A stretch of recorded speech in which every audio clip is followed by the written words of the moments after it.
After the divorce with Serafina, he rushed into marrying another man. She thought he was still hung up on their years of love, that he'd crashed the wedding in a scene of emotional chaos. But to her surprise, he never showed up at all because he had already left for another country to become a Doctors Without Borders physician. Only when Serafina realized he had truly moved on did she discover that she could no longer let go of him. Chapter 1. Bright lights illuminated the building of Lu Corporation. He was slowly escorted out, surrounded by people. Hey, that car over there must be Chairman Lu's, right? He looked up and met a woman smiling, almond-shaped eyes gleaming like spring blossoms. His heart skipped a beat. He smiled and walked over. She tugged him down and left a kiss at the corner of his lips. The crowd instantly erupted into teasing and envious laughter. Wow, isn't Chairman Lee supposed to be away on a business trip? Can't believe she came to pick Arthur up after work. They must be super in love. Obviously, they've known each other since childhood. Their bond is unbreakable. Oh right, today's their 5th wedding anniversary, isn't it? Serafina and he were the textbook definition of a power couple in their social circle. At age 11, his parents died in a car accident. Old Mr. Lu, who had been comrades in arms with his grandfather, adopted him. At 22, Serafina inherited her family's pharmaceutical company, and he joined the company's research division. At 25, old Mr. Lu passed away. On his deathbed, with one last decisive gesture, he arranged their marriage. They had been married for 5 years. Serafina and he always attended public events hand in hand, their words and gestures full of intimacy. Their perfect couple image left no room for malicious gossip or opportunists looking to take advantage. Every anniversary and birthday, Serafina would go all out, making her affections known in grand public displays. Everyone envied their storybook romance. Serafina took his arm and waved with a carefree smile. I'll be taking my man home now. Inside the car, just as he was about to speak, his slightly parted lips were suddenly kissed. He froze. After a moment, when he could breathe again, he frowned and asked, You? Looks like someone's taking photos, Serafina whispered closely. So that's what it was. He almost misunderstood again. His chest ached faintly, and his face grew even more emotionless. Serafina, unaware of anything, started the car in seemingly good spirits. Back at the Lu residence, Serafina, Arthur, it's been 5 years now, and you're still so loving and steady. When are you going to make me a grandmother? Eleanor asked with a cheerful smile at the dinner table. Beside her, Robert nodded approvingly. Still a long way off, Mum, Serafina replied casually and naturally. We're both busy, no rush. His expression remained unchanged, but his fingers tightened slightly around the fork. Everyone thought they were a loving, harmonious couple, even her parents, Eleanor and Robert. But only Serafina and he knew the truth. There wasn't even a hint of romantic love between them. At night, he stayed at the Lu home for the first time in a long while. As he washed his face, Serafina was in the shower. Suddenly, the phone she'd left on the counter buzzed. He glanced at it instinctively and froze. I miss you so much. The contact, Noah. His face had gone nearly pale. He stood frozen in place until the sound of running water stopped, and her warm, relaxed body leaned toward him. Arthur, blow-dry my hair, will you? Serafina handed him the hairdryer as naturally as ever and sat on the counter waiting. He stood there like a puppet, took it from her, and began to move through pure muscle memory. After a long pause, he asked in an even tone, Noah came back to the country? The sound of the dryer cut off abruptly. In the mirror, he caught the flicker of hesitation in Serafina's eyes. Yes, she said heavily. His hand almost trembled. He fought to suppress it, even forcing a slight smile. You two got back together? In the silence, he seemed to hear again Serafina's hoarse and anguished voice from years ago. He left. He didn't want me, Arthur. Why can't he just love me? Serafina's face took on a trace of wistfulness. For a moment, she looked like that same girl from the past, bright-eyed and full of hope, offering all her love to the one she cared about. She shook her head. No, we only just got back in touch. Of course, back then, when Noah left, it wasn't just for family and school reasons. Eleanor's pressure and disapproval played a part too. Noah's father had been caught cheating, a scandal that hit the headlines. Since then, Eleanor had always spoken critically of the entire Smith family, claiming their morals were corrupt and the family had no integrity. If they reconnected now, who knew how Eleanor might humiliate Noah again? Serafina had always been bold, never hesitant about going after what she wanted, except when it came to people she truly cared about. Then she would act with cautious restraint, second-guessing every step. He turned away silently. "Why are you always so calm?" Serafina suddenly asked, looking at his slender back. "What if your Charlotte came back? What would you do?" He paused for a moment, but didn't answer.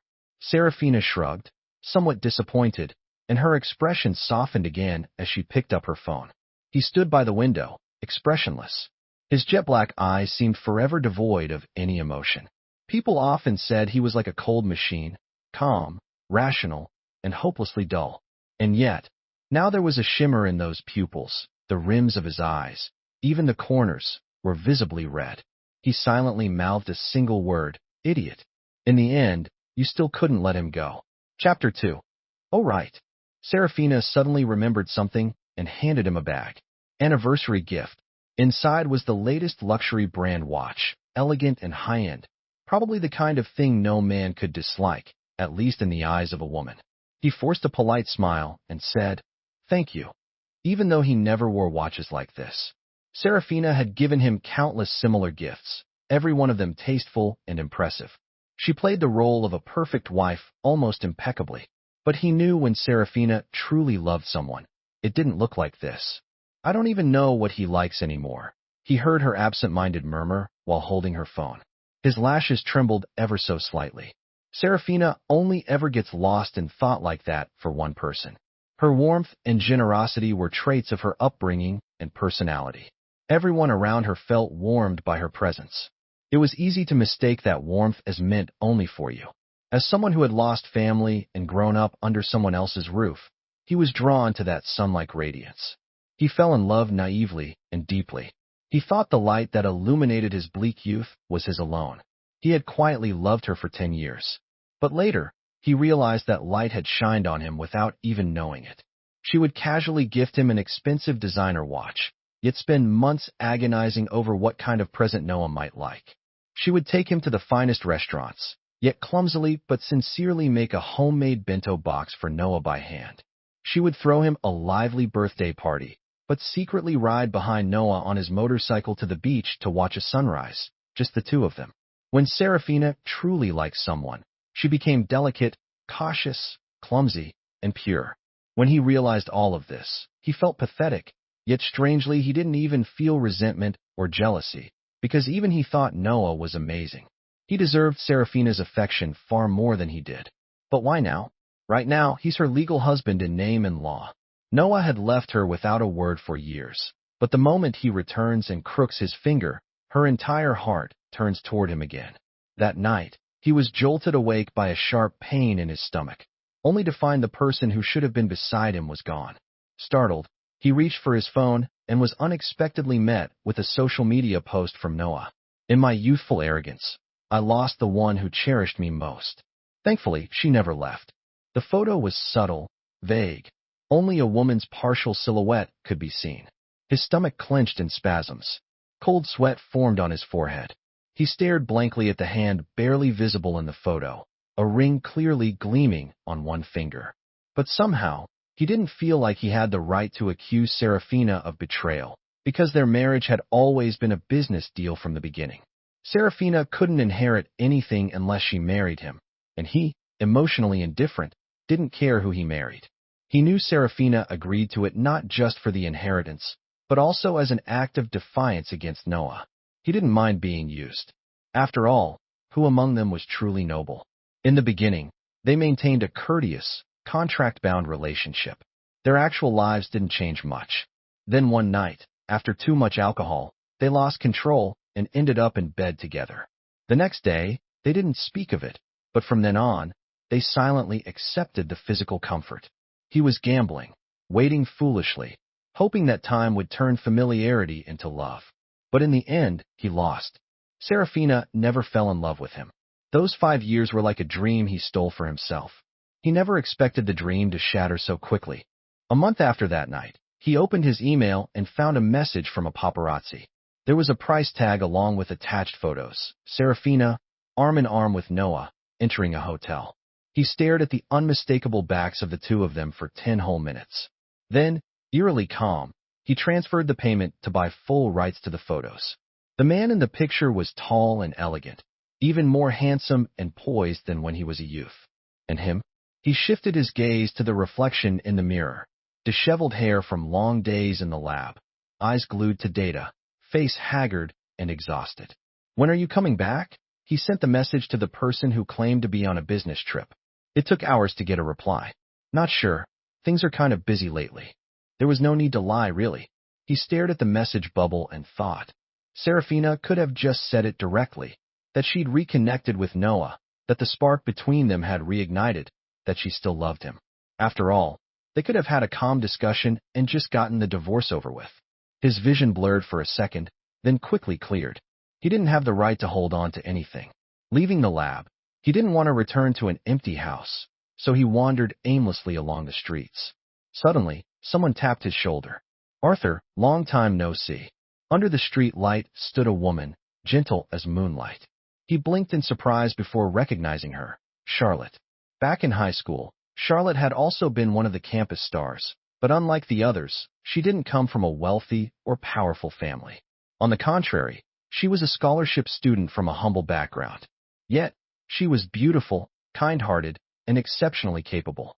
She was just as well-liked as the rich kids, but in Serafina's eyes, Charlotte had one more, the girl he had a crush on. Chapter 3. Seated at the restaurant, he suddenly recalled all the matchmaking mess Serafina had caused under the guise of being helpful and felt oddly uneasy. It's been a while. When did you get back? He smiled and asked her.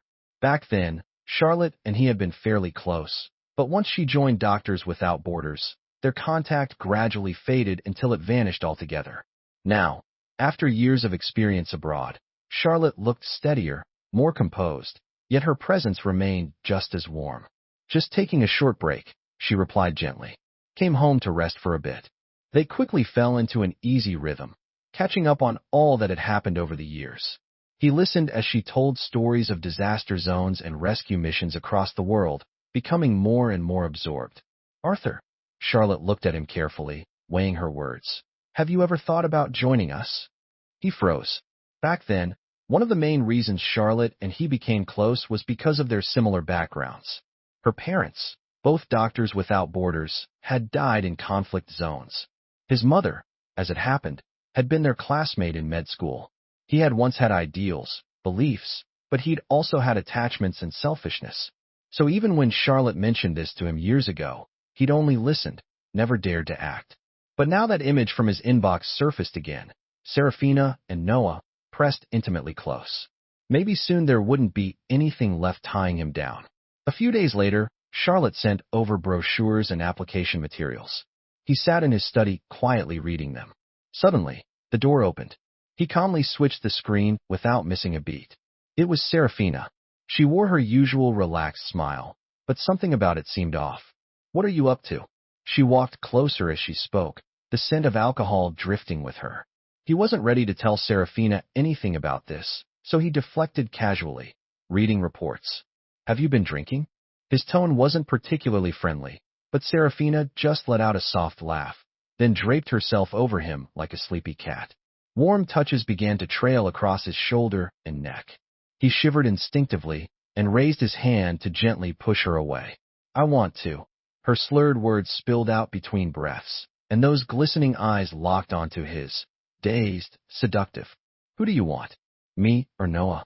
Logic told him he should stop, but under her gaze, his hand, once ready to resist, slowly lost all strength.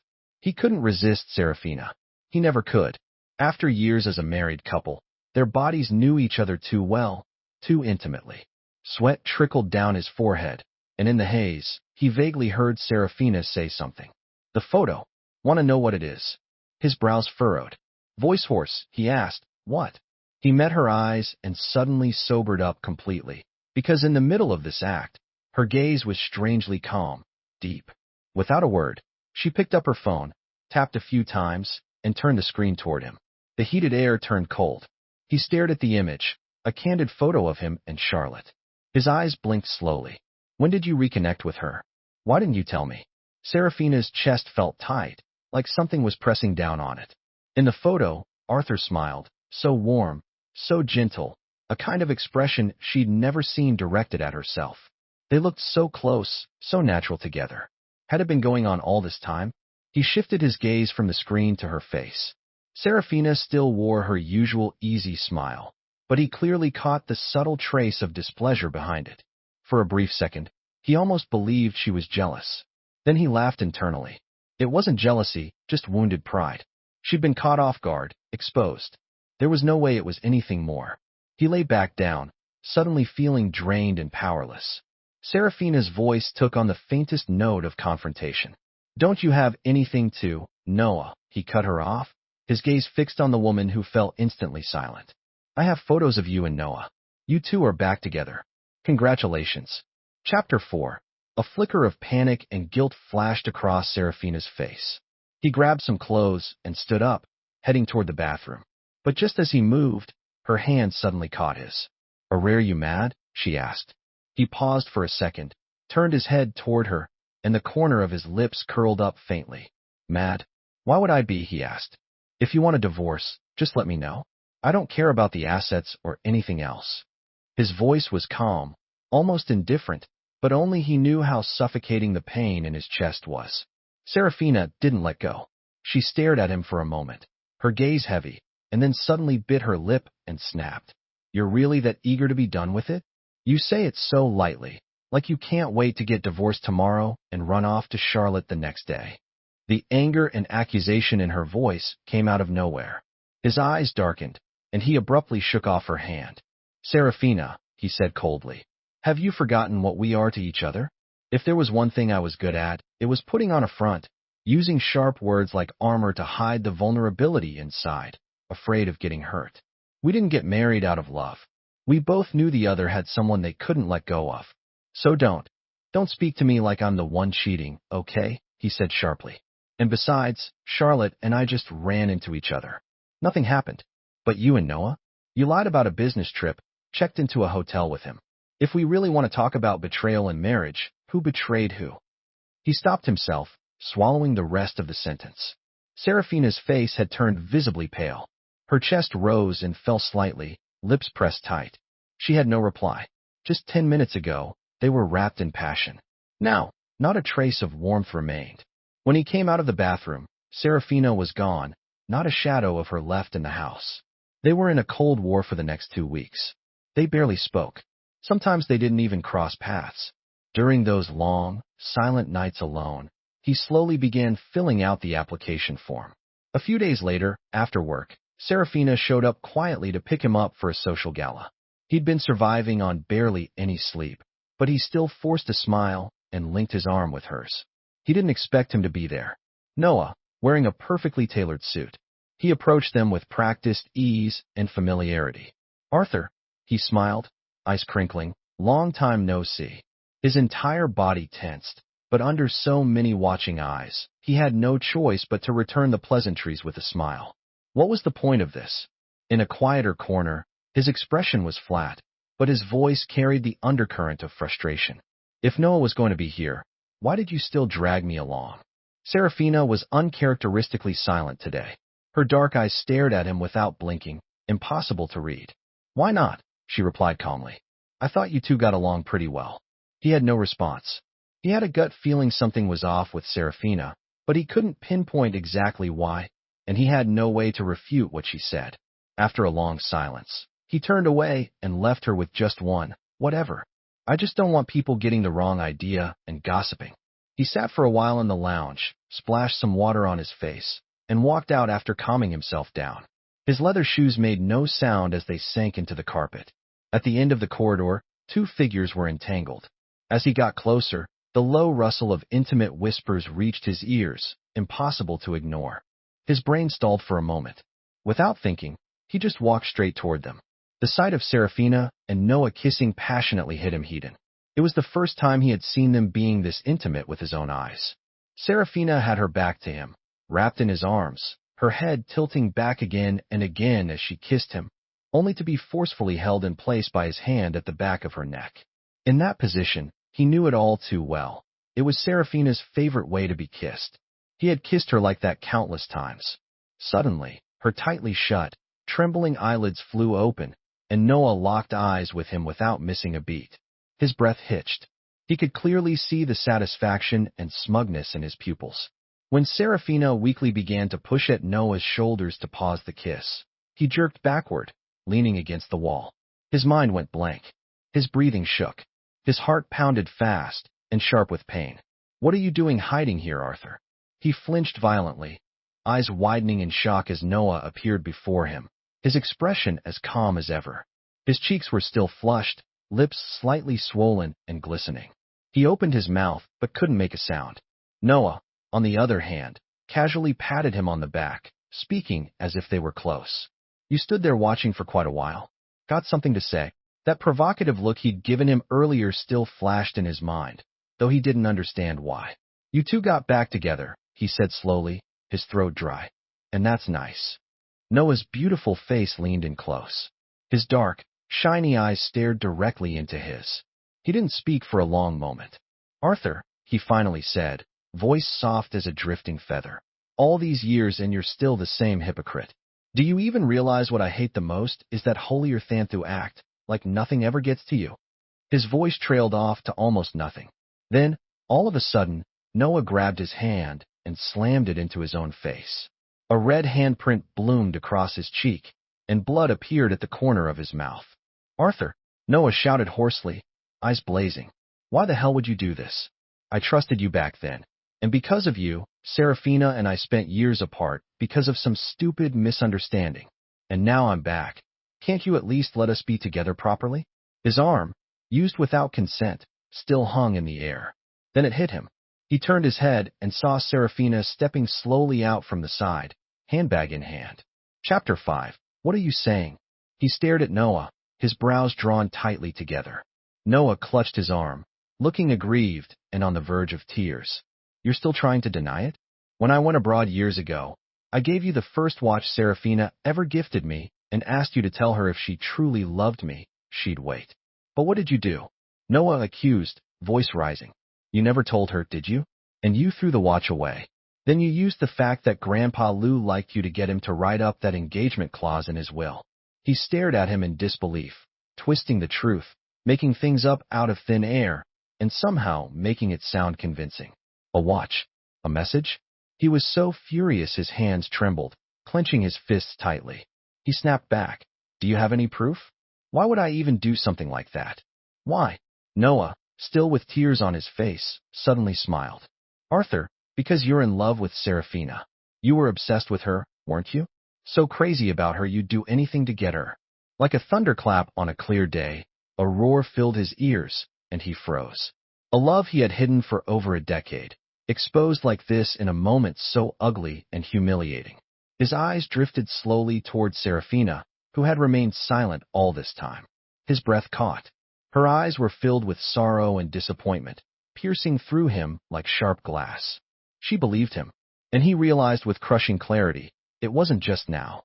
Noah had probably been feeding her this version of the truth again and again over the past few days, complete with fabricated evidence. That's why she'd been acting so off lately, like she had something she wanted to say. He couldn't. A bitter laugh escaped his throat. "So this was the reason you had me come here today? To see Noah?" The more absurd it became, the more he laughed. His lips curled with bitter irony. "You wanted to see what dumb thing I'd do next to try and ruin your tragic little love story, didn't you?" Noah was still breathing hard, overcome with emotion. After a long pause, Serafina finally spoke. "So it's true? You really? All this time you were in love with me?" Noah went still for a fleeting moment. An odd blankness crossed his face, but neither of them noticed. It was all too humiliating, too pathetic. He knew if he stayed a second longer, he wouldn't be able to hold back the tears. "Who I love is none of your business anymore." His eyes were red, but his voice was calm and even. "Serafina, let's get a divorce." Without waiting for their reactions, he turned and walked away, his pace quick and firm. Only once he was in the back seat of the car did his body finally release the tension. His head hung low. A tear landed on his trousers, followed by a quiet, stifled sob. Charlotte had finally received his application for Doctors Without Borders.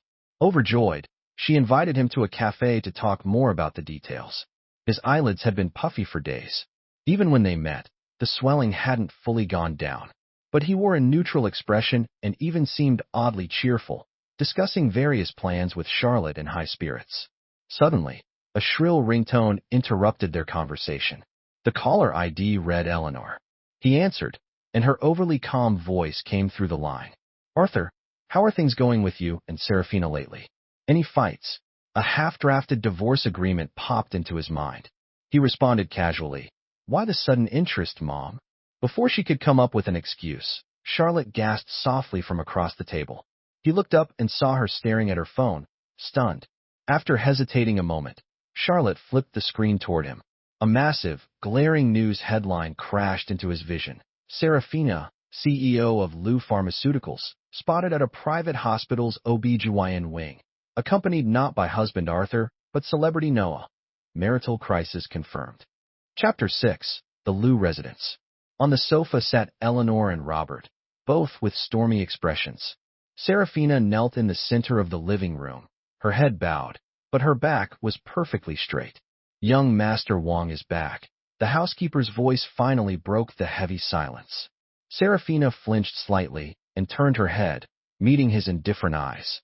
He gave her only a brief, careless glance before looking away, but for some reason that small gesture made her heart clench. It took her a couple of seconds to regain her composure. Eleanor frowned and quickly pulled his hand into hers, her voice filled with guilt and concern. "Arthur, look at you, you've gotten so thin." He kept his eyes down and said nothing. But then Serafina suddenly let out a cold laugh. "Can't tell if you're trying to act pitiful or if you're actually feeling guilty." She spoke quietly, soft enough that only he, standing close, could hear the full extent of her sarcasm. He gave no reaction, only clenched his jaw tighter. Eleanor hadn't caught the words, but she had seen her daughter's contemptuous expression, and it was enough to make her face darken with anger. "What are you muttering about now?" she snapped. "After making a mess with that punk from the Smith family, do you still have any regard for us or for your own reputation?" Robert quickly reached out to calm his wife and said grimly, "Serafina, your mother and I already had the press suppress the news, and you're going to end it with that Smith boy now. I don't care what's in your belly. It could be a damn mutt. We're not acknowledging it." Serafina's face turned pale with rage. Her parents' tone was dripping with disdain, and it infuriated her. "I'm pregnant. That's a fact you can't erase." Her voice trembled with restrained fury. "We've already lost so many years. I wronged him once. I won't hurt him again." Her words were firm, and she would protect Noah no matter the cost, even in his absence. "What about Arthur?" Eleanor shouted, her voice sharp. Though he had remained silent the entire time, he could feel Serafina's gaze boring into his back. Slowly, he turned his head. Serafina looked at him under lowered lashes, and for a moment couldn't help but think. He really had lost weight. Was it because he felt guilty now that the truth had come out? Or was it because he still resented her and Noah, because he hadn't truly let go? She tried hard to read something from his blank expression, but his eyes were as still and lifeless as stagnant water, and that only made her feel more restless. So she stared into those eyes and said deliberately, one word at a time, "I've made up my mind. From now on, I'll only be with the one I love." His lashes fluttered rapidly, a glimmer of pain, impossible to suppress, cracked through his pupils. Serafina caught it sharp and unmistakable, and in that flash she felt a twisted sense of satisfaction, but also unexpectedly a tinge of discomfort. "Utter nonsense," Eleanor exploded. "Dad, Mom." He finally spoke, his voice calm and level. He turned his head and paused for 2 seconds, then suddenly bent down on both knees. Gasps filled the room. Serafina stared in shock at his thin, kneeling figure. Then she heard his voice, cold and detached. "Serafina and I have already discussed it. We're getting a divorce." The room fell into a stunned silence. Serafina opened her mouth, but only managed a broken, "Gee, George, what kind of stunt are you pulling now?" Eleanor was nearly in tears, panicked. "Arthur, I understand you're upset, but divorce, this is too far. We can still—" "Aunt Eleanor." That word, aunt, not mom, hit her like a slap. Her eyes widened in disbelief, and Serafina, still looking at his back, suddenly felt an ache tightening in her chest, but she couldn't figure out why. Chapter 7. His face was pale, but he knelt with a straight back and spoke calmly. All these years, I've never forgotten how much I owe the Liu family for raising me. I'm truly grateful. Even after Serafina and I divorce, I'll still visit you often. There's no love between Serafina and me. We're not right for each other. Now that Noah is back, just let them be together. He gave a small laugh. Didn't you always say, and Eleanor, how much you wanted to be a grandmother?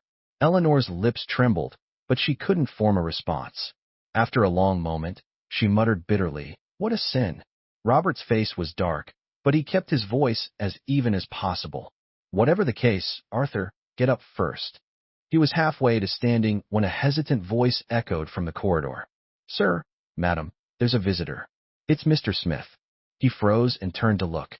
Noah stood there, teary-eyed and pitiful, yet the moment their eyes met, he saw it. That flash of smug triumph, brief, sharp, and meant only for him. Even Serafina seemed startled by his sudden arrival. Noah rushed over to shield her protectively. "What are you doing here?" she whispered. His gaze dropped instinctively to her belly, clearly full of worry. The pregnancy had been a surprise even to her. She had been unable to resist the temptation of the one who had once been her unreachable teenage dream, but she hadn't really figured out what to do about their relationship. She had taken precautions cautiously, so when she found out she was pregnant, though she'd put on a joyful front, she couldn't hide her inner panic. At the banquet, when Arthur had coldly proposed divorce, Serafina had assumed it was nothing more than wounded pride and embarrassment after being exposed, not something he'd follow through with. She couldn't believe someone like Arthur, who had once gone to such great lengths, who had hidden his feelings for her for so many years, could let go so easily. But today, hearing him state his decision in front of her parents, hearing him call Eleanor aunt instead of mom, she finally began to realize. Maybe she never really understood this quiet, unreadable man she had known for so long. Behind her, Noah's hoarse voice broke in. "Uncle, Auntie, Serafina and I truly love each other. I really love her." He was naturally handsome, and now with his reddened eyes, he looked even more sincere and deeply emotional. "Since Arthur doesn't want to be with Serafina anymore, please let us be together." For a brief second, Serafina's face darkened. She stared at him, expressionless, but he didn't even glance back at her. And so this absurd farce finally met its end with compromise. He signed the divorce papers with Serafina at an astonishingly fast pace and moved all his belongings out of the apartment. Serafina, for some reason, grew oddly competitive. Seeing how businesslike and cold he acted, she said nothing. She didn't even flinch when, on the very last day he was packing, she openly brought Noah to move in. "I don't like that painting," Noah said, surveying the apartment and stroking his chin.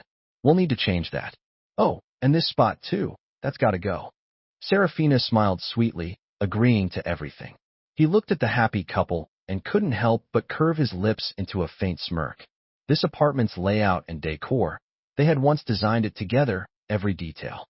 But now none of it meant anything anymore. He rolled his suitcase out the door alone, leaving behind their saccharine affection and grating laughter. Soon after, Serafina and he were standing outside the Civil Affairs Bureau, each holding a freshly issued divorce certificate. Serafina stared at the thin booklet in her hand, dazed. It was as if only now the reality sank in. They were truly over. From now on, not even friends. He, on the other hand, casually slipped his into his bag, gave her a slight nod, and turned to leave without hesitation. Chapter 8. Wait. Before his brain even fully processed what was happening, Serafina's voice called out to stop him. He turned around and paused, offering his ex-wife the last bit of his patience. She stood there stiffly for a long while, as if struggling to find her words. Finally, she blurted out, When did you start having feelings for me?" He was caught off guard for a moment.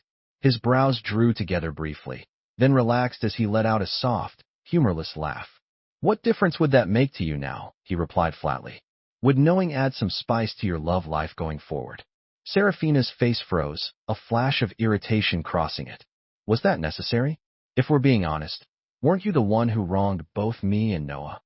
He was silent for a long beat, then let out a soft chuckle.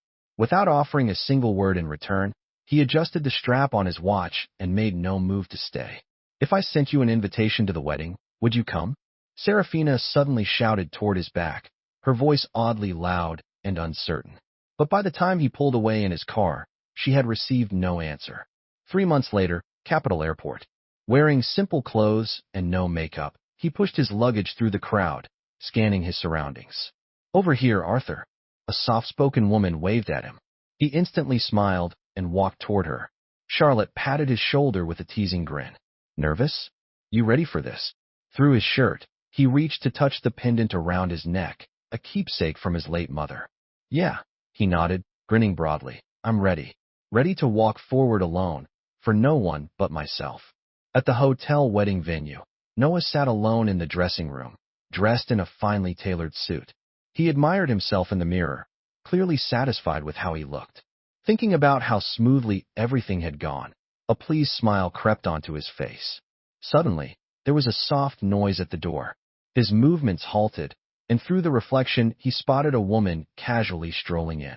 Noah whipped around, clearly irritated. What are you doing here? The woman, cradling her belly, walked up to him nonchalantly, a sly smile on her face. What? It's your big day. How could I not come? She leaned in and wrapped her arms around him. Babe, you look so handsome today. Noah's cold expression faltered. After a few playful shakes from her, he gave in and let out a reluctant but smug smile. You're way too clingy, Olivia. Don't mess up my hair. Olivia let out a dramatic sigh.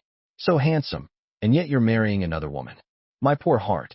Noah gave her a side glance, half amused, half annoyed. You know damn well I'm doing this for you. If it weren't for you. He mumbled, but didn't finish the sentence. Olivia quickly forced a smile, pulling his hand to her belly. Yes, yes, our hero, she cooed, making such a huge sacrifice for our future as a family of 3. Noah looked down, his eyes soft with affection. He kissed her on the cheek. Just wait for me, Olivia. Meanwhile, in the main wedding hall, dressed in her wedding gown, Serafina stood quietly off to the side, her gaze drifting across the decor. She seemed distracted, but her eyes kept flicking back to the entrance again and again, as if she were waiting for someone. Well, what's the bride doing hiding out here all alone? A playful voice broke through the silence. It was Daisy, Serafina's longtime best friend. She wrapped an arm around Serafina's shoulder, following her gaze toward the doors. Let me guess, Daisy said with an annoyingly teasing smile. Don't tell me you're waiting for someone. She leaned in closer. Could it be our dear Arthur? Serafina's expression didn't change. She shot Daisy a sideways glance, but didn't respond. Daisy had been a heartbreaker since they were kids, falling for one guy after another. Her relationships never lasted more than 3 months. Back in high school, she'd even had a fleeting crush on Arthur one time. They were all hanging out together, and Daisy had a little too much to drink. Her mouth got ahead of her brain.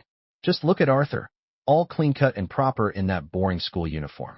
Honestly, I've never played with that type before. Just wait, you guys, watch me. Her words were cut short as she crashed onto the table, knocking over a bunch of bottles. Groaning, Serafina, what the hell?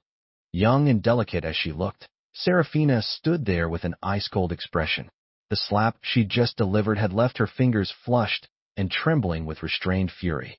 Her breathing was sharp and uneven. Let me make this clear, Daisy, she said, her voice cutting. Don't touch Arthur. With that, she turned and stormed off, ignoring any idea of friendship. Still sitting on the floor, Daisy rubbed her face with a wince. I was just joking. I didn't do anything, she shouted after her. What is it with you? Isn't loving Noah enough? You want Arthur too, Princess Lou. Now, years later, the memory suddenly replayed itself in Daisy's mind. She clicked her tongue. Back then, Serafina had been so head over heels for Noah. Everyone thought they'd end up together for sure. But just like that, she turned around and married Arthur instead. And while close friends knew Mr. Lou Sr. had probably arranged some of it, over time, the couple had seemed genuinely affectionate.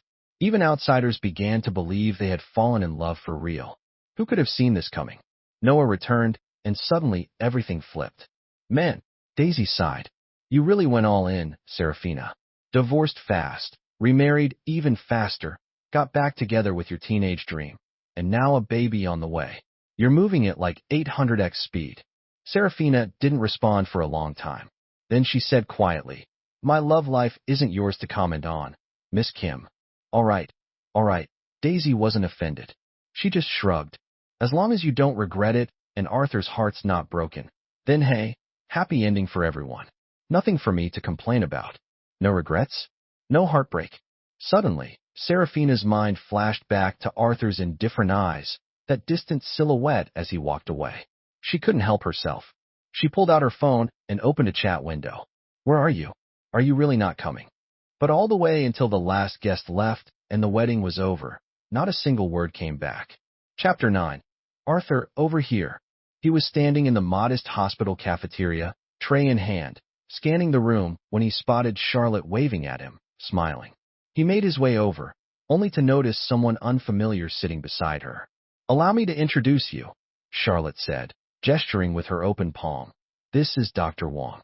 Arthur just joined us recently and already showing outstanding skill.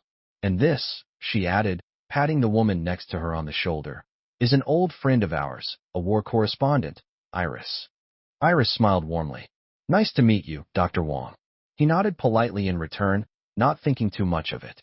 But instinctively, his eyes swept over her. In a place ravaged by conflict, even the most refined souls inevitably take on a rough edge. He himself hadn't washed his hair in days and had just resigned to wearing a cap.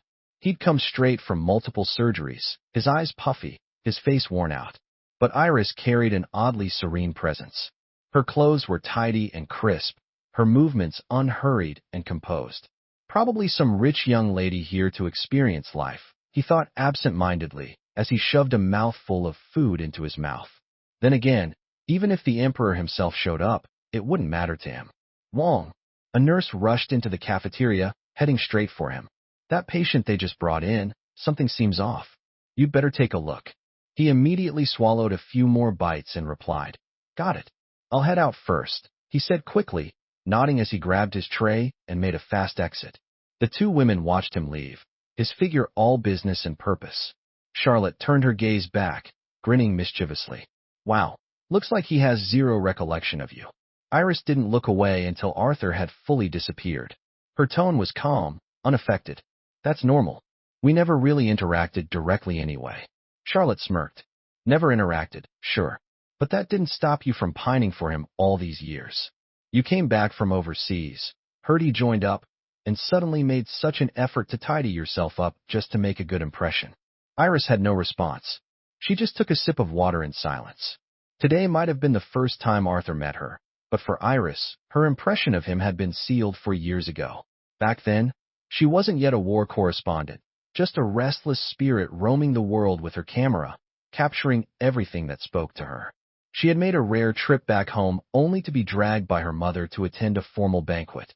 Iris rarely wore gowns and felt awkward, constantly adjusting the tight fabric around her waist. As she leaned idly to the side, then suddenly her gaze froze. Not far away stood a man, handsome, quiet, with a natural, unassuming elegance. His eyelids drooped with fatigue. He looked hungry but clearly had no appetite. He was nibbling listlessly at a piece of cake. Strangely, the restless irritation that had been building up inside Iris completely melted away in that moment.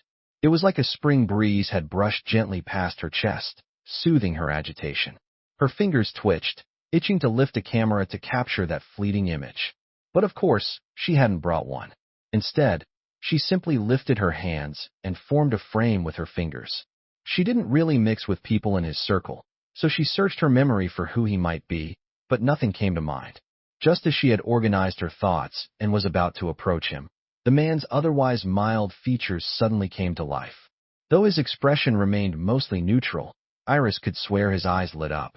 A woman walked over, and the man straightened up, allowing her to link arms with him. It was then that Iris noticed the diamond ring on his right hand. The woman complained, "I'm so tired." He replied gently, "You've had a long day. It's okay, we're heading home soon." Their intimate, effortless exchange floated to Iris's ears from a short distance away. Married. Iris, who had just straightened her posture, leaned back again, her eyes following the couple's retreating figures. She couldn't quite name the feeling welling up inside her. Later, She casually asked her mother about the man and found out who he was. Arthur, that was his name. He used to be the adopted son of the Liu family and had already been married for a year to a Liu family daughter named Serafina. Look at them, what a perfect match. Talented and beautiful, and so in love, her mother said, seizing the chance to scold her again. Meanwhile, you're out all the time, no stability at all. If only you'd bring home a boyfriend one of these days. I honestly don't even know what kind of men a young lady like you would go for. What kind of men, huh? Iris let her mother's nagging drift in one ear and out the other. Her thoughts wandered. She thought once again of that moment when he had framed the view with his hands, like a photo. Chapter 10. Serafina, this is the new housekeeper I just hired. When Serafina returned home, Noah greeted her with a smile, leading a young woman over to introduce her. Not long ago, the former housekeeper, Annie Jean, had to resign suddenly due to a family emergency. During this time, Serafina had been eating at the office or outside and didn't feel particularly inconvenienced, so she hadn't rushed to find a replacement. She gave the new housekeeper a casual glance. The young woman was dressed formally, with just the right expression of humility on her face. Yet somehow Serafina felt something odd about her overall presence. Hello, Chairwoman Liu, I'm Olivia. The instant their eyes met, Olivia's gaze seemed to flash with a hint of provocation and disdain, but it was gone in a blink. When Serafina looked again with a frown, there was no trace of it. Maybe it's just fatigue making my nerves fray, she told herself silently. She rubbed her temples and turned slightly, preparing to go upstairs. If you think she'll do, keep her. Serafina climbed the stairs absent-mindedly. Naturally, she didn't notice behind her, the so-called new housekeeper's hand was brushing along her husband's arm. Noah glanced back with a smirk, silently brushing Olivia's hand away. Behave yourself. Serafina had been heading straight for the bathroom to shower, but for some reason, she stopped in her tracks when she passed by the study. There were originally 2 studies in the house, since both people used to have busy work lives, but now Noah had no need for a study, and this room had been left unused. Serafina stood at the doorway for quite a while, her hand hovering uncertainly over the doorknob. She lowered her eyes and slowly opened the door.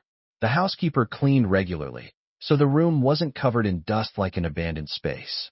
Standing by the door, Serafina looked at the empty room and for some reason felt a hollow sensation in her chest. She walked inside and suddenly remembered that night a few months ago. She had received a photo of Arthur meeting with Charlotte, and her mood had instantly soured. When she got home, she had impulsively slept with Arthur and questioned him about that meeting. Why had she done that? Was it her possessiveness acting up? Serafina sat down in the chair, leaning back, and scenes of Arthur working diligently at the desk began to surface in her mind. He had always been that way, whether as a student or later in the research lab. He had always been meticulous and focused. Serafina had once thought he was dull and boring, but sitting here now, she found herself overwhelmed by something that felt a lot like longing. She was still dazed when Noah's bright voice called from downstairs. "Honey, come down for dinner." Serafina snapped out of it, suddenly feeling a pang of guilt.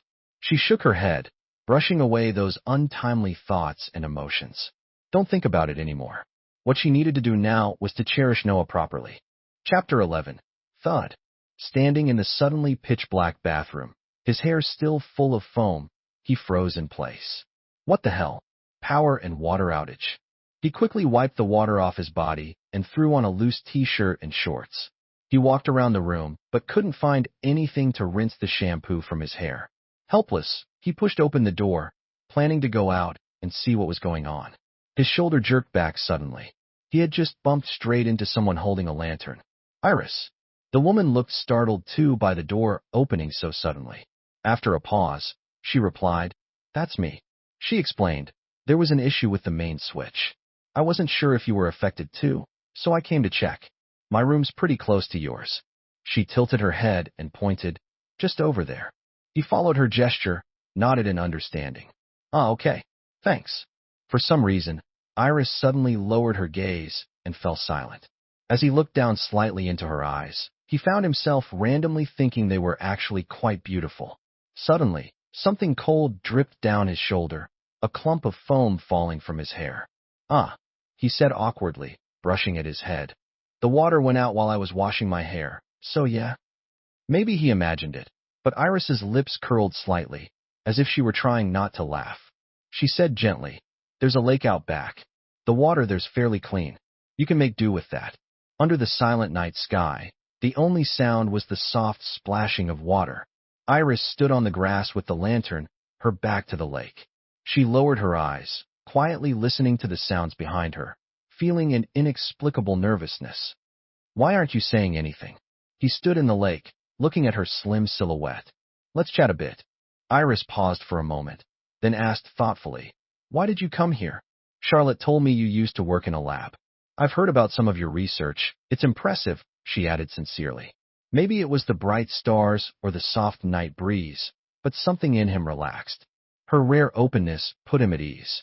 "I've actually always wanted to come. My mom, she used to talk about this dream all the time. When she mentioned her classmates and friends, it was always with admiration. But she gave it up for me and my dad." As he poured water over himself, he murmured almost absent-mindedly, "I gave it up too. For a time, I buried that dream completely." Iris listened quietly, then suddenly blurted out, "Was it because of someone you loved?" The moment she said it, she regretted it and quickly tried to take it back. "Sorry, I didn't mean to." "It's okay." He was slightly taken aback, but not angry. He even smiled. "You're not wrong. That's exactly why. Did Charlotte tell you?" "Yeah, I was married before. I only came here after the divorce." It had been a long time since he'd last thought of Serafina.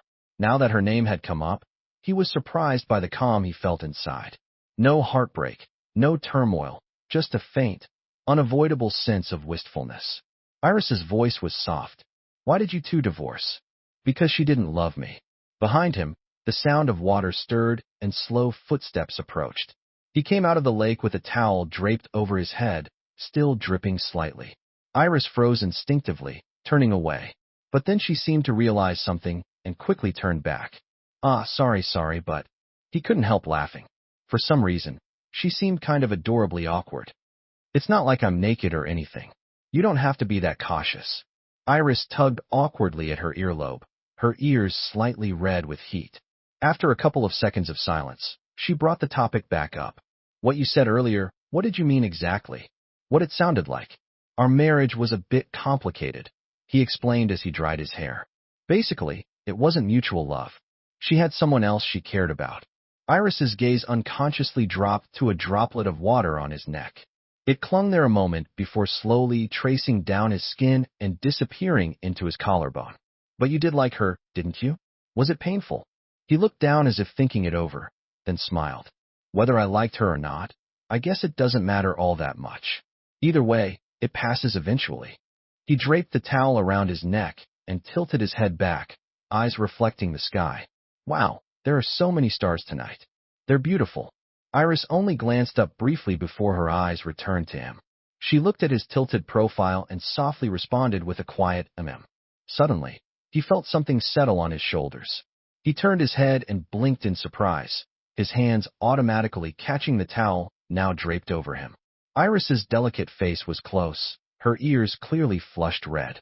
"It gets cold at night," she explained, "and you're still dripping wet. Use this first." "Oh, okay."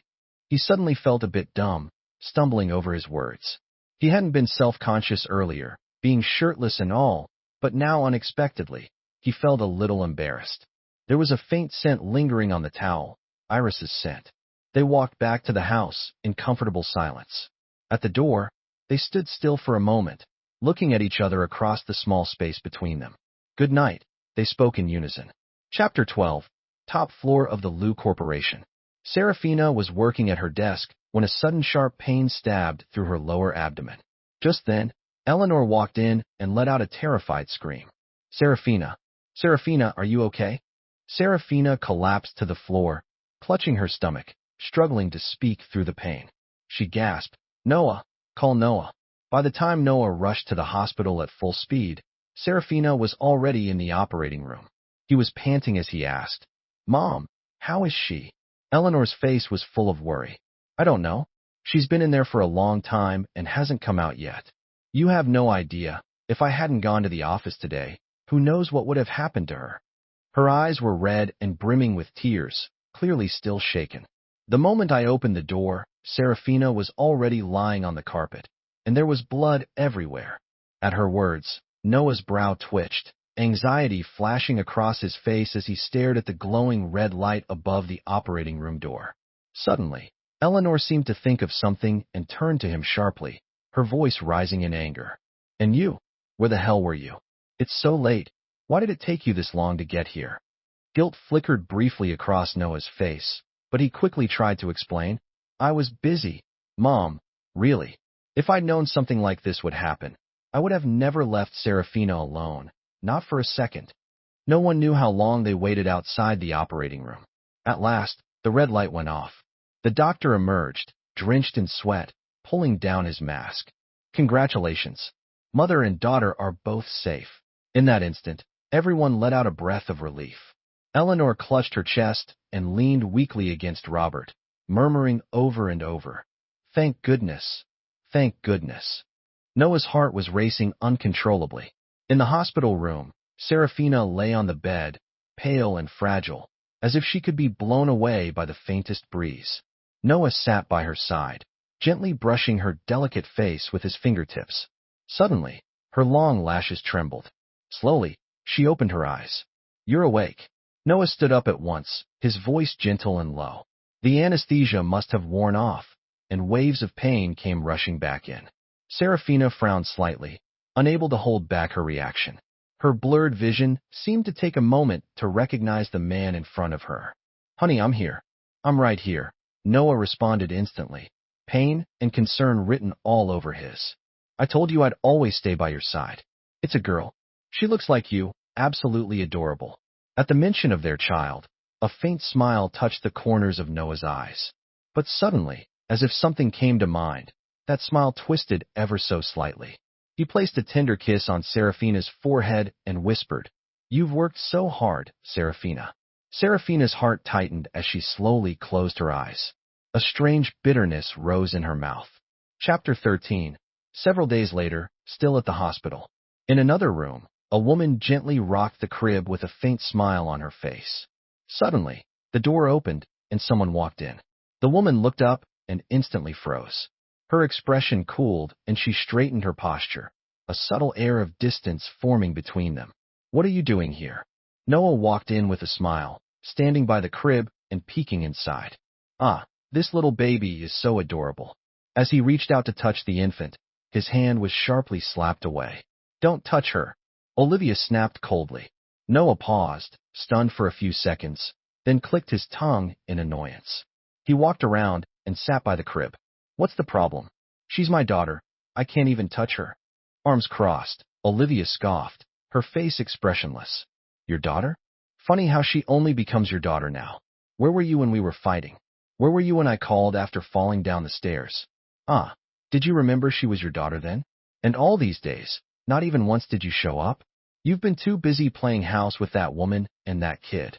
They're the real family." Her voice grew more emotional with every sentence, her eyes starting to redden. A flicker of impatience and irritation crossed Noah's turned-away face, but when he looked back, it was once again plastered with a conciliatory smile. Okay, I was wrong. Totally my fault, baby," he said, slapping his own cheek in mock punishment. "I made you upset. I'm sorry. The Liu family's been hanging around nonstop. I didn't have a single chance to sneak in. Serafina went through hell delivering that baby." He leaned in and peppered Olivia's face with kisses. Olivia's expression softened slightly, her lips twitching in restrained emotion. "Fine." Looking into Noah's tender, flirtatious eyes, she actually felt a bit guilty. "It must be hard for you, having to keep sweet-talking that family. You've worked so hard, hubby." It seemed she had already forgotten that the reason for her premature labor was a furious argument with Noah over the phone that ended with her falling down the stairs. Noah caressed her face gently, voice full of fake. "Don't worry. I've taken care of everything. I already swapped the babies. Our daughter will be raised like a princess." Olivia's cheeks flushed red as she wrapped her arms around him in satisfaction. Suddenly, a buzz came from her pocket. She slipped out of Noah's arms and checked her phone. "Who is it?" he asked. "No one," Olivia replied calmly. "Just an old friend." Her fingers flew across the screen as she quickly replied, then turned back with a sugary smile and threw her arms around Noah again. Olivia, baby, when are you coming over? I miss you. In the next couple days. Prepare some pretty ones for me. Chapter 14. Knock, knock. Coming. He opened the door and froze for a second. Iris. She wore a soft cotton linen shirt, a gentle smile playing at her lips as her eyes curved in a warm arc. There's going to be a bonfire party tonight, she said. It's hosted by the locals. It's your first time here during one. Want to go? Lately, things have been relatively peaceful, fewer injuries, fewer emergencies. It was the most relaxed time since he'd arrived. Everyone's spirits had eased, if only temporarily. He blinked a little hesitant. But I don't really know how to dance. That's okay, Iris replied softly. You can just enjoy the atmosphere. They locked eyes for a moment, and in hers, he caught a flicker of anticipation, maybe even nervousness. His heart skipped a beat. His gaze wavered. Well, all right then. He pulled out a patterned shirt from the wardrobe. It was a gift from Marcus at a local market, and he'd never worn it before. To be honest, it wasn't really his style. He'd always been reserved, low-key, not someone who suited this sort of thing. Staring at the shirt in his hands, he made up his mind. Nightfall. Bonfire. Music. Charlotte leaned casually against a chip table, a beer in hand. She cast a sideways glance at the woman beside her and smirked. You look nervous. Iris stiffly denied it. Why would I be nervous? Is Arthur coming? You invited him yourself, Charlotte teased, looping an arm around her friend's neck. I swear, the vibe between you two has changed recently. Don't tell me your wish is finally coming true. Is there something you're not telling me? Iris's mind instantly went to the night of the blackout. She pressed her lips together. Don't say weird things in front of Dr. Wong. Yeah, I know.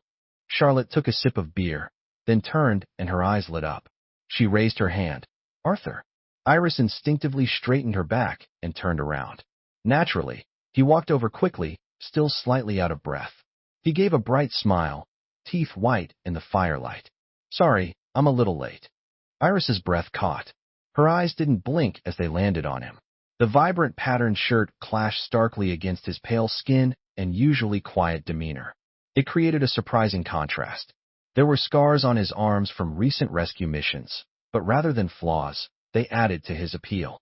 In the dim lighting, his ears glowed faintly red. His eyes sparkled even brighter than the starry sky. A gentle tap on Iris's back brought her back to her senses. She smiled. It's okay, you're not late. Her heart was pounding like a drum, but only she could hear it. This land was rich with warmth and optimism. That night, almost everyone was swept up in joy, forgetting all their pain and troubles. Someone shoved a drink into his hand, and he downed several cups with growing enthusiasm. The atmosphere was infectious. He entered a strange, exhilarated state. People joined hands and danced in a circle around the bonfire, singing joyfully. Iris was beside him, their palms tightly pressed together. Firelight flickered on her smiling face, and he wondered, maybe it was just the alcohol, but why was his heart racing like this? Laughter and singing echoed faintly in the distance. He wandered off toward the lake to get some air. Iris, who hadn't been drinking, followed behind him at a calm pace. Then suddenly, maybe he stepped on a rock, he stumbled and nearly fell. Iris rushed over and grabbed his hand, but with the difference in weight, she nearly fell too. He blinked slowly. Once she helped him steady himself, the warmth of her body vanished a second later as she politely stepped back. How much did you drink? Iris asked with a mix of concern and amusement. Maybe you should head back. I'll walk you. He turned to face her, standing still, his eyes lowered as if deep in thought. Iris found him amusing in that moment. She leaned in, waved a hand in front of his face, and joked, Hello, Dr. Wong. Do you even recognize me right now? His pupils slowly widened. His whole body froze. A sensation he had never experienced brushed against his lips, soft, warm. Her fluttering eyelashes were just inches away. He bent down and kissed her. Chapter 15. Where did you go again? What could you possibly be so busy with lately? Noah sat on the couch, staring coldly at the message he'd sent on his phone. He waited for a long time with no reply. His fingers slowly curled tighter, barely suppressing the urge to smash the device. He let out a long breath, forcing himself to calm down. Then, lifting his eyes, he shot a cold glance upstairs. He asked the housekeeper to make some tea, then carried the tray up himself. Standing in front of the study door, he adjusted his expression into a loving smile. "Baby." The moment the door opened, his sharp eyes caught Serafina hurriedly covering a notebook with a stack of documents. A flicker of panic flashed across her face as she stood up, trying to act casual. "You brought it up yourself?" she asked gently, taking the tray from his hands. Noah showed no sign of suspicion on his face, but his fingers hanging at his side twisted together tightly. "What were you working on?" "Ah, just some company stuff," Serafina smiled. "There's been a lot going on at the group lately." "Lies. You're lying too." Noah smiled, but inside he was cold and biting. Dark, twisted emotions had begun to take root in his heart, growing like wild vines, screaming silently. Serafina patted his shoulder, joking as she nudged him to turn around. "Go to bed early. You don't need to wait up for me." The study door shut again. Serafina let out a quiet sigh. She sat back down and moved the papers, revealing the diary underneath. Arthur's diary. She had brought it back last week after a short visit to the Liu estate. Serafina didn't even know how it had happened. One moment she was just visiting, and the next she found herself standing in front of Arthur's old bedroom. She had pushed the door open. Inside, the room was just like it had been during his university days. Most things were still there, placed neatly in their original spots, though there hadn't been much to begin with. That was when she'd stumbled upon one of his old high school notebooks. She had taken it like a thief. Her rational mind screamed that she shouldn't look. Even if Arthur had done wrong, even if their ending had been ugly, this was still a violation of his privacy. She knew all that, but she still couldn't stop herself. The longer she stayed out of contact with Arthur, the more often he crept into her thoughts. The more she found herself wanting to understand what he was really thinking. It was ironic. After knowing him for most of her life, she was only now realizing she might have never truly known his inner world. In the diary, Arthur had written, "I don't even know when I started liking Serafina, but I think she's like the sun. Serafina likes Noah. That kind of hurts, but I guess it's not surprising. I just hope they're happy. Serafina thinks something's going on between Charlotte and me, and I didn't deny it. Maybe I let her believe that on purpose. That way she'd never guess the truth, that it's her I actually like." He had really liked her, silently, for a very long time. That was the clearest, rarest impression Serafina took from the diary. His feelings had been pure, quiet, and rational. That was the way Arthur had loved her. Could someone who had loved her like that really have done the things Noah had accused him of? The question crept unbidden into her mind. Yet she still couldn't bring herself to doubt Noah's word, not even a little. Where is he now? Is he doing okay? And somewhere far from her thoughts, the owner of that diary, completely unaware, was sinking into a brand new storm of troubles. Chapter 16. Arthur. Dr. Wong. Arthur. Ah. He snapped back to his senses. "What's going on?"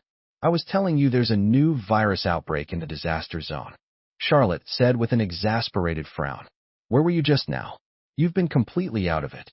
He pressed his lips together and gave an apologetic shake of the head, but his mind kept replaying the night of the bonfire. Even though it had been a week, every time he thought about it, he wanted to collapse from embarrassment and scream into the void. How could he? How could he get drunk and force a kiss on someone? Unfortunately, he hadn't blacked out. He remembered everything clearly. The next morning, the memories flashing through his mind as he brushed his teeth. In a split second, he had blushed from head to toe. Since then, he'd been actively avoiding Iris. He didn't even have the courage to see how she had reacted or what she might be thinking. Charlotte glanced at him. "Mumbling to yourself? You and Iris have been acting really weird lately." Both of them stayed silent, continuing to eat, with their thoughts miles away. Then chaos. A nurse came running over, panting, her face filled with panic. "Iris. Reporter Iris. Something's happened to her. She might have been infected with the virus." By the time Charlotte and he got there, Iris had already been locked inside an isolation chamber, waiting for the test results. The room had a transparent wall. You could clearly see Iris sitting on the bed, staring off into space, looking a little bored. Charlotte rushed off to the lab to track the test. He stood alone in front of the glass, his mind blank. Iris, who had been looking around the room casually, suddenly turned her head, as if sensing something, and locked eyes with him. She froze for a second, then immediately got up and walked over. He had no idea what kind of expression he was wearing, but Iris looked up at him through the glass. her gaze filled with calm and a trace of helpless reassurance. Her lips moved. She was saying something. His limbs were stiff, his reaction slow. It took him a moment of watching her mouth move before he understood. I'm fine. Don't cry. Don't cry. Was he crying? He blinked in confusion. His vision blurred for a second, then cleared again. No tears had actually fallen, but his eyes were red, so red they looked like they could bleed. Iris had been photographing in a high-risk zone and got caught up in a dispute, during which she was accidentally scratched by an infected person. She'd responded quickly and calmly, informing the doctors and cooperating fully as they rushed her to the hospital. Iris had always been carefree, used to uncertainty and danger. Life and death didn't weigh heavily on her. When she realized she might have contracted a deadly virus, she had a brief moment of panic, but it passed quickly. She had chosen to come to a chaotic war zone. Risk was part of the deal. If she got infected, then so be it. At least her case might help modern medicine advance. But it wasn't until she saw Arthur's helpless face pressed against the glass that fear truly took root in her. If she really was positive, if she truly didn't make it out alive, this man, would he be sad? After all, they had kissed, Iris thought half-jokingly, though it was only because he was drunk. But still, she really didn't want to see Arthur cry. The two of them stared at each other in silence, each unsure of what the other was thinking. Suddenly, he lifted his hand and gently pressed it against the glass, fingers slightly curled. Iris blinked in surprise, then slowly raised her own hand, placing it directly across from his. It was as if they were holding hands through the barrier. His lips, pale from tension, parted. He leaned close to the glass and said, one word at a time, Iris, when the results come out, no matter what they are, I have something I want to tell you. He spoke loudly, so from inside the isolation chamber Iris could vaguely make out the sound. She stood frozen for a moment, her heart suddenly racing. He didn't stay long. There were still other patients to tend to. He couldn't remain by her side, and the test results wouldn't be ready that quickly anyway. In the early hours of the morning, he quietly returned to the isolation ward. To his surprise, she was still awake. They looked at each other in silence, a quiet understanding passing between them. Then he leaned back against the glass and slowly slid down into a crouch. Minute by minute, time trickled by until the first pale light crept across the horizon and Charlotte came running over, out of breath. When she saw him, she looked startled, then broke into a bright grin. The results are out. She's not infected. Completely healthy. The weight that had been crushing his chest finally dropped. He stood up in a daze, his limbs tingling and weak. Charlotte opened the isolation room door. Iris stepped out as if nothing had happened, calm, gentle, composed. They stood quietly for a few seconds, then suddenly he pulled her into a tight embrace, one hand pressing firmly against her back. Before Iris could even react, she heard his voice, trembling yet steady, right by her ear. I like you, Iris.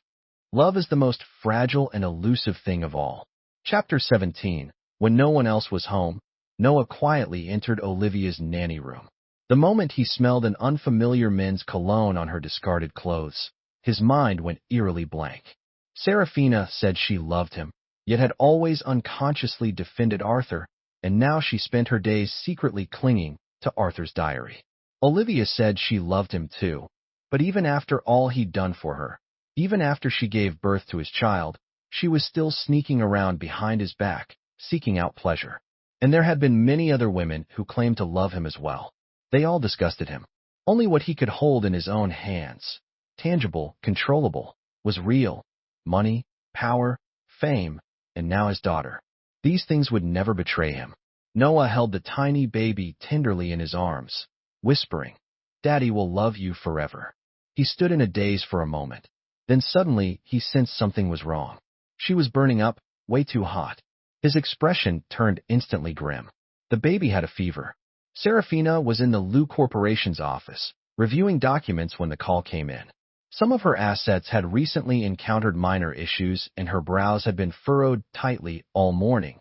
But when she heard the tension in Noah's voice on the other end of the line, her brows knit even tighter. She immediately called for the driver to take her to the hospital. Olivia, upon hearing the news, also found an excuse to tag along in the car. In the car, Olivia looked at the rearview mirror and casually asked, Chairwoman Lu, Did something happen?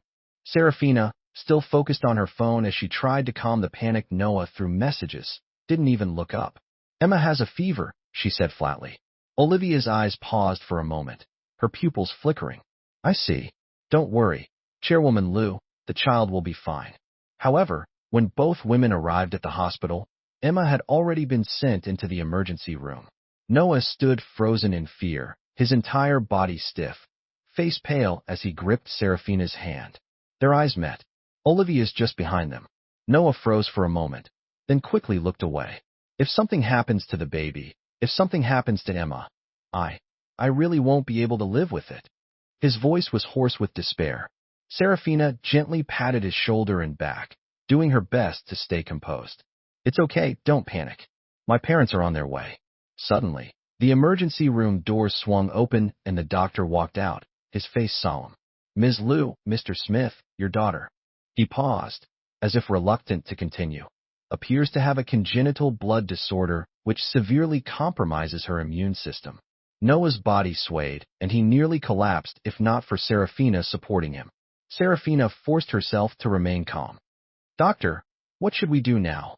At the moment, the doctor, she needs an immediate blood transfusion from a direct relative, preferably the biological mother.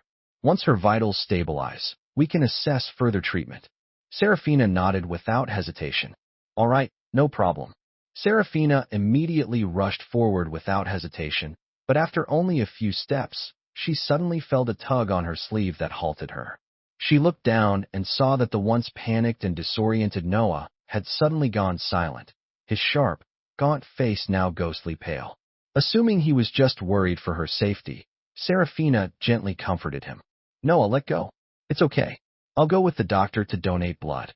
She pried his hand off and began following the doctor when suddenly his voice rang out behind her, heavy and shaky. Wait. Serafina froze. A sudden ominous feeling surged up inside her. She stood motionless, not turning back. The doctor also paused, glancing over in confusion. A long silence settled over them before the doctor cautiously asked, I'm sorry, Ms. Liu, but may I ask your blood type? Serafina opened her mouth slightly, bewildered, but before she could respond, Noah gritted his teeth and cut in. There's no need to ask. From behind came the sound of a scuffle, as if someone were being physically restrained. Serafina turned her head and saw Noah gripping the arm of the young, newly hired housekeeper, Olivia. Olivia's face was visibly flustered and resistant, trying to push him off. Hey, stop it. Let go. Olivia, what the hell is wrong with you? Noah's voice was hoarse and rising with desperation. You're really going to just stand there and watch a child die? She's your daughter. Boom. Serafina's mind went completely blank.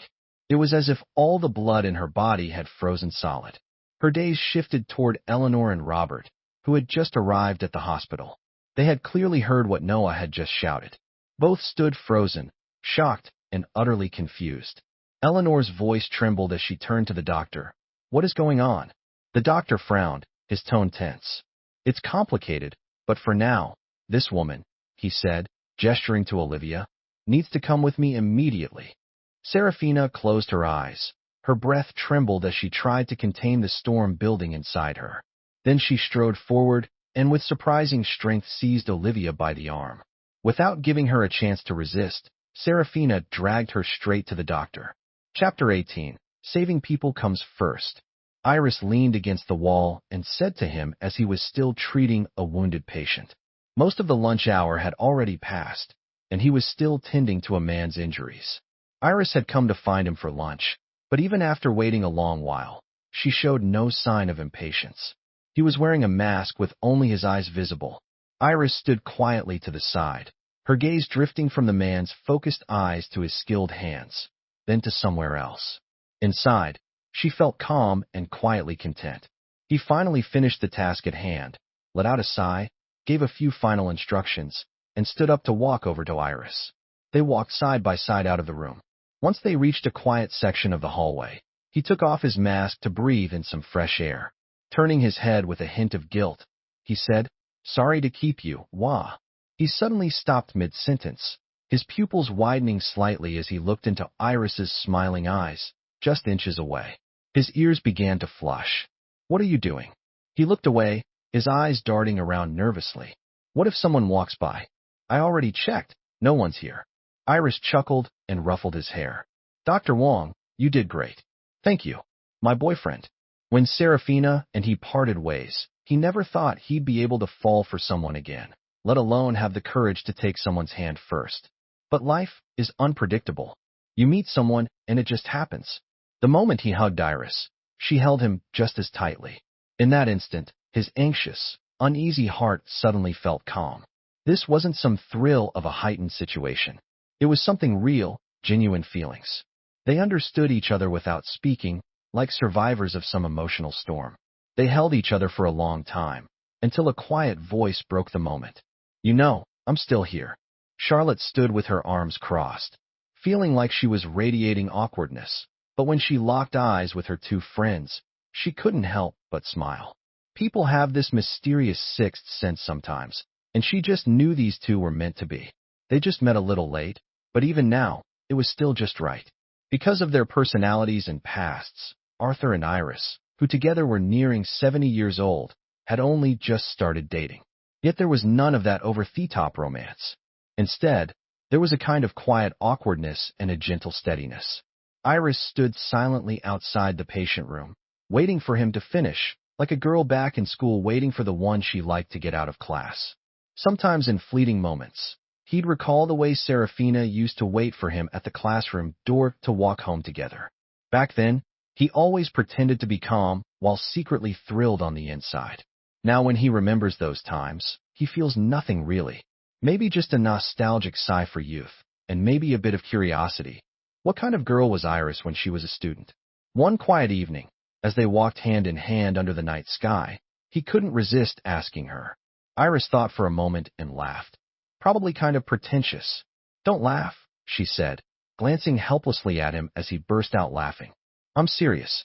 Looking back now, I think I was super cringy and immature. I used to think I was so clever, read tons of books, and believed I was above it all, detached from the world. But it wasn't until I became a war correspondent that I truly realized how small and fragile life is, and how precious peace can be. He nodded thoughtfully, almost involuntarily imagining a younger, slightly arrogant Iris and the way she slowly softened with time. What about you? Iris swung their hands. Me? He was lost in thought for a second. He thought for a moment, then said, introverted, quiet, always had my head in books. Pretty boring, honestly. Then he smiled. Maybe the only thing remotely teenage about me was having a secret crush. Iris suddenly fell silent. What, jealous? He tilted his head and teased her. I really don't feel anything anymore, he said softly. No love, no hate. It's all gone. People really do change. No one stays stuck in one place forever. Iris suddenly stopped walking and tugged him back. When he absent-mindedly took a few more steps, she slipped a red thread bracelet off her wrist and quietly fastened it around his. Eyes lowered, her movements gentle. My family gave me this when they found out I was going to be a war correspondent, she said. They said it was for protection. I was stunned for a second and instinctively reached to take it off. Iris pressed his hand down firmly, her voice soft but unwavering. Don't take it off. I want you to have it, Arthur. I can't promise how far we'll go, how long we'll last, but right now I'm being a little selfish, a little willful. I just hope you won't forget me, that you won't stop feeling something for me, anything at all. He looked up at the woman in front of him, so serious and sincere, and his heart beat wildly in his chest. He's always been the rational, composed type, but in that moment, that night, a thought echoed quietly in his mind, that he wanted to be with this woman for the rest of his life. What he couldn't have imagined back then was how for a long time afterward, that very moment would haunt him like a nightmare. It would tear him apart, drive him to the brink, and the red thread on his wrist would feel less like a charm and more like shackles. Chapter 19. At the cafe downstairs from the hospital, Serafina and Noah sat facing each other. One stared down at the table, the other looked out the window. Neither of them spoke for a long time. Emma had finally been transferred out of the ICU after several days. Her condition was stable now, and so Serafina and Noah finally had time to lay everything out. Serafina hadn't had a full night's sleep in days. Dark circles shadowed her eyes, bloodshot and weary. Her face looked utterly worn out. I've been going through my assets these past few days. Serafina suddenly looked up at Noah, breaking the heavy silence. Noah's long eyelashes trembled. His already pale face turned even whiter. There are a lot of strange gaps, missing funds, hidden transactions. She blinked slowly, exhaustion heavy in her voice. If I hadn't deliberately gone looking, I probably wouldn't have noticed. She paused for 2 seconds. It was you, wasn't it? You gave it all to her. Olivia. Even just saying that name made Serafina's breath catch painfully in her chest. Why did you do it? Why? That was the one question that had haunted her through countless sleepless nights and still made no sense. Noah's lips pressed into a thin line. His profile looked cold and stubborn. He slowly turned his head to meet Serafina's eyes. His lips moved slightly. Because I hate you, Serafina. I really, deeply hate you. Noah suddenly laughed. You keep saying you love me, but did you ever really see me? Do you even know what kind of person I actually am?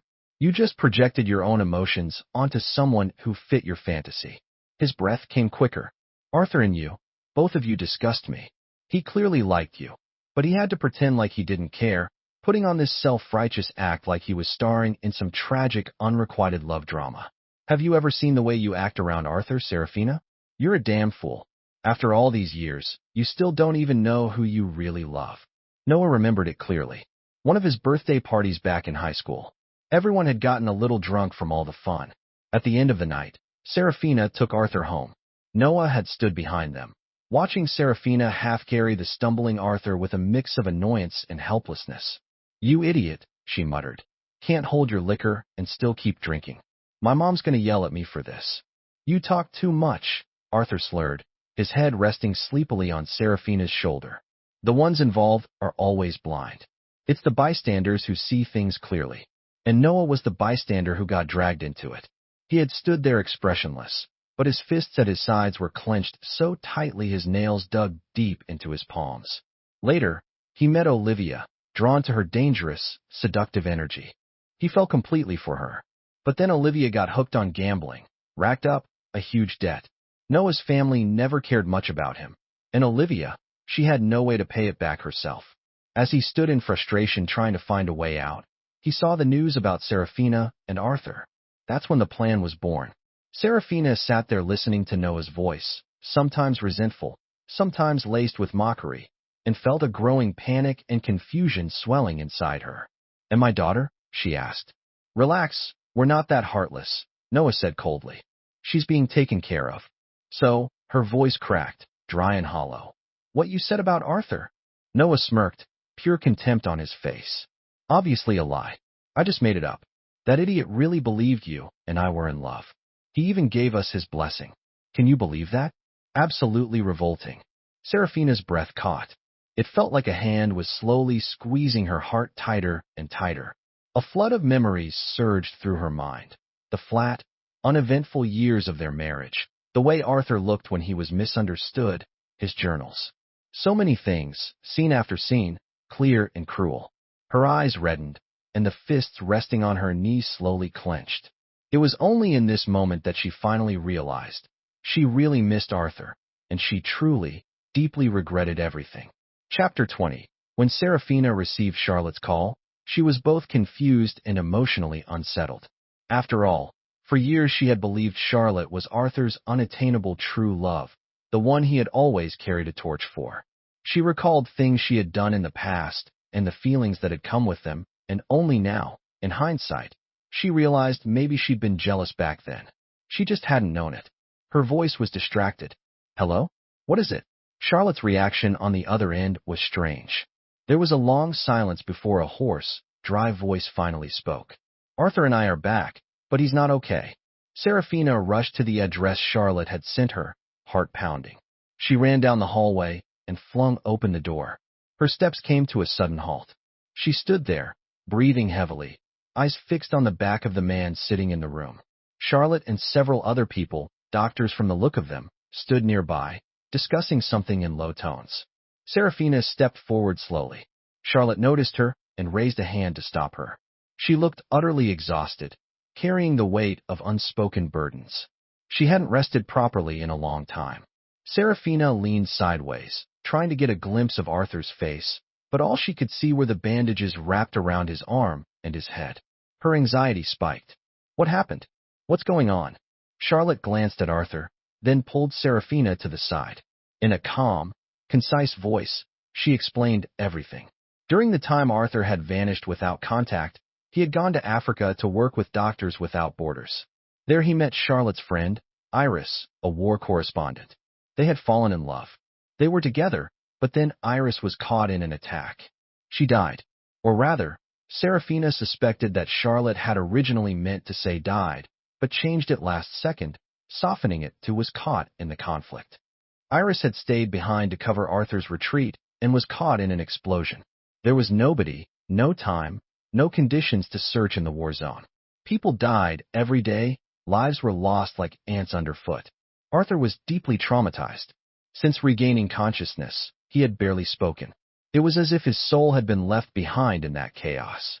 I figured your family's the closest thing he has left, Charlotte said quietly, her eyes closing in fatigue. That's why I called you. I thought maybe you could help him. The flood of information hit all at once. Serafina was speechless for a long time. In a daze, she slowly walked over and crouched beside him. Her heart clenched. The man in front of her was visibly thinner. His already lean face looked almost sunken. There was no light in his eyes, nothing but a gray, empty fog surrounding him. He seemed more like a ghost than a living person.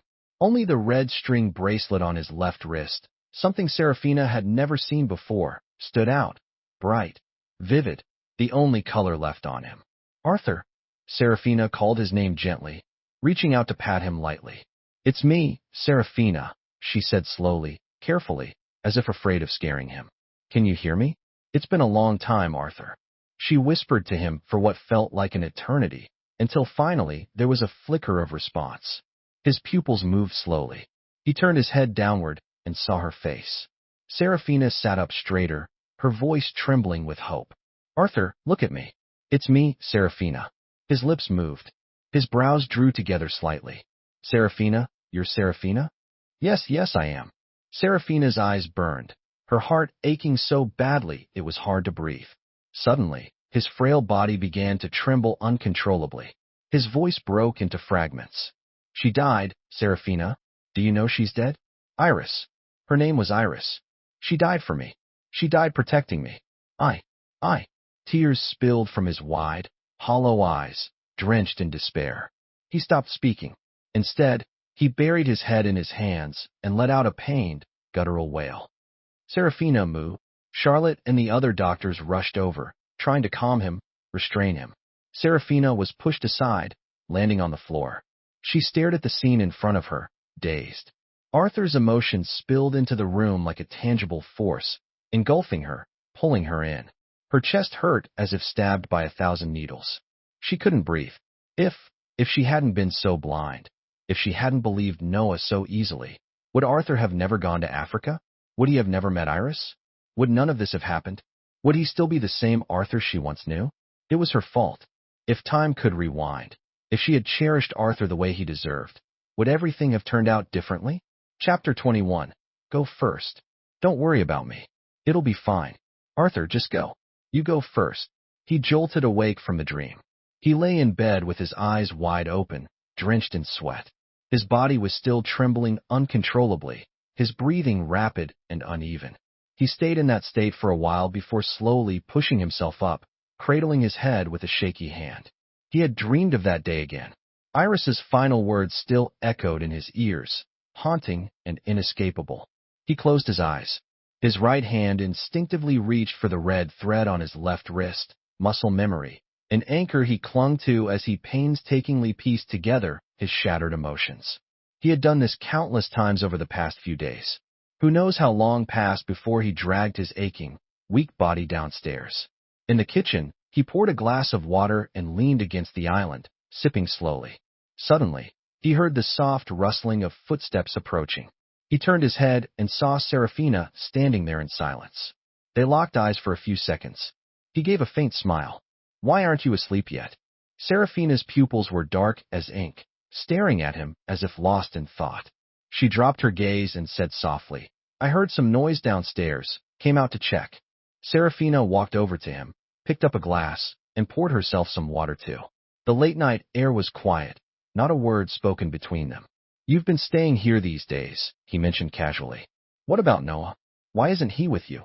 They were staying at the Liu family residence.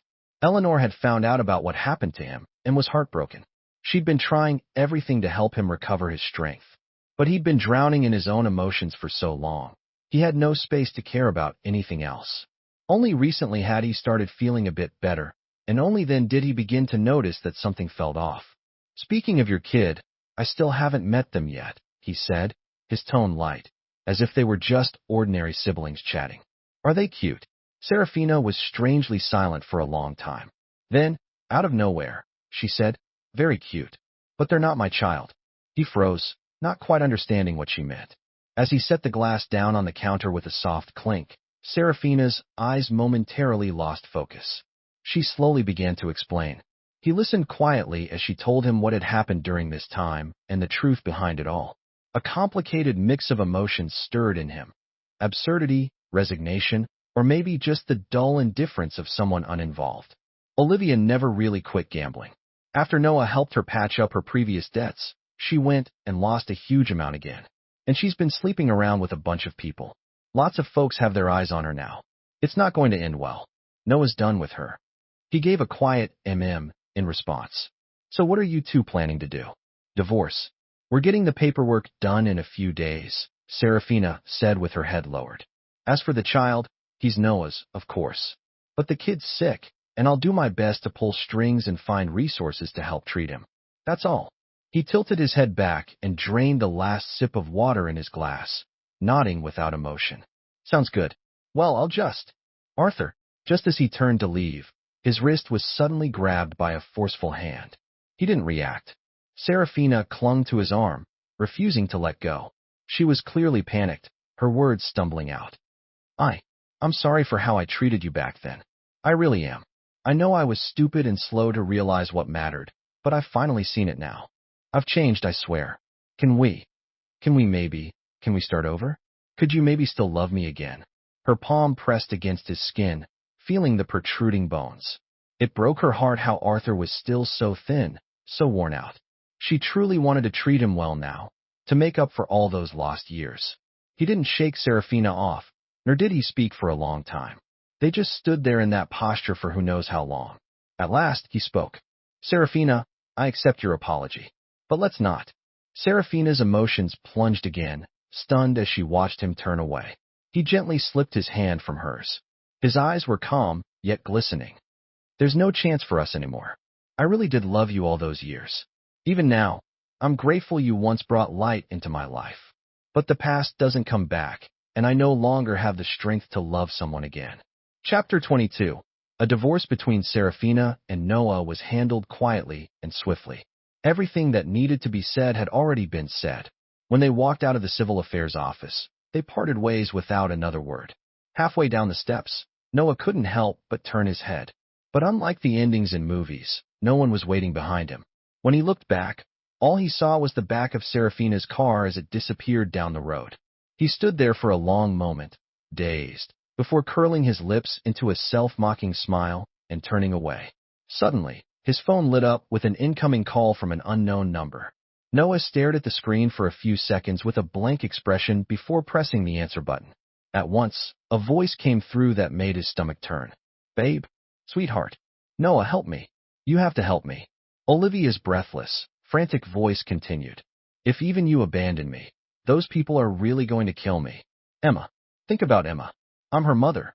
You really want her to grow up without one? I'm begging you, please save me. I swear I'll change." Noah listened in silence, his face devoid of emotion. On the other end, Olivia sobbed uncontrollably, her pleas pouring out like she meant every single word from the bottom of her heart.